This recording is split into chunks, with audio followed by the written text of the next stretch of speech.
Alright, Yinzers, what's up?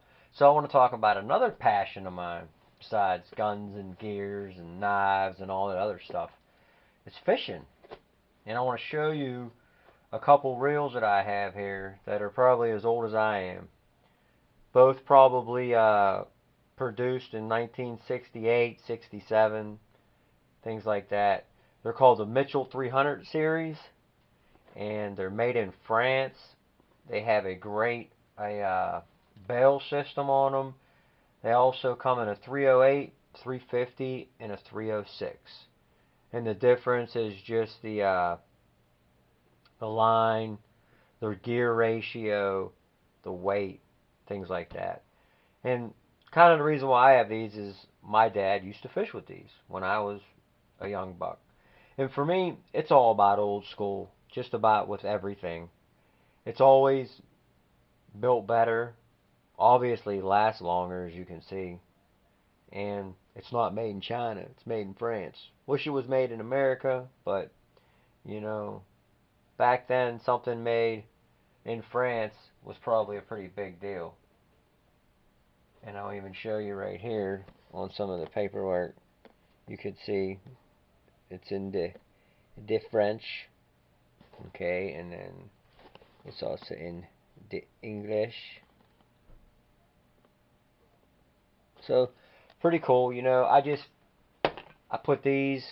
Now I have to get some different rods for them because this right here is a little wider than your normal reel that you buy today. So to fit in that channel with that rod, it's a little too wide. So I got to go old school on the rods. And most of those are like the cork handle ones. A lot of you old heads out there, you'll know what I'm talking about.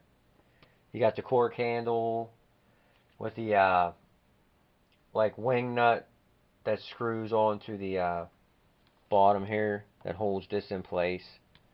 So I'm gonna get me a couple of those, and then these will be like my river rods, and then the modern rods that I have will be like my bass rods, and then I have another set of rods that are my trout rods, like field and stream stuff. So I usually have a combination of like 6 rods and reels. I use these for the river, bass, and trout. And then you have different, tests, line, strength, length of rod, all that other stuff. But I just wanted to share with you that, you can still find good quality stuff out there. And a lot of the stuff you buy today, as far as reels, I mean, you can get some good ones. You're going to pay a couple $100 for them. But again, I can do the same thing just about with this that somebody else can do with a $150 reel. And for this being 40 some years old, now I cleaned it up a little bit, but it's in pretty good shape. And I take care of my stuff, so it even says right here, made in France. You're not going to be able to see it. And then on every one of these, it has a serial number right there. So you could research that serial number, and it'll give you all the information that you need. And I also got a couple, they come with spool containers. Pretty dirty, I gotta clean them up. You get a large one and a small one. So if you want to put a small spool on one of the reels, you just unscrew this, put that on, and you're good to go. So I'm digging them, man. Garcia Mitchells. And Garcia still puts out some good stuff today, but I'm almost positive that it's made in China. It ain't made in France no more. So just another hobby. That's all. Talk to you later. Have a positive day. Looking for me marbles, and I'm out.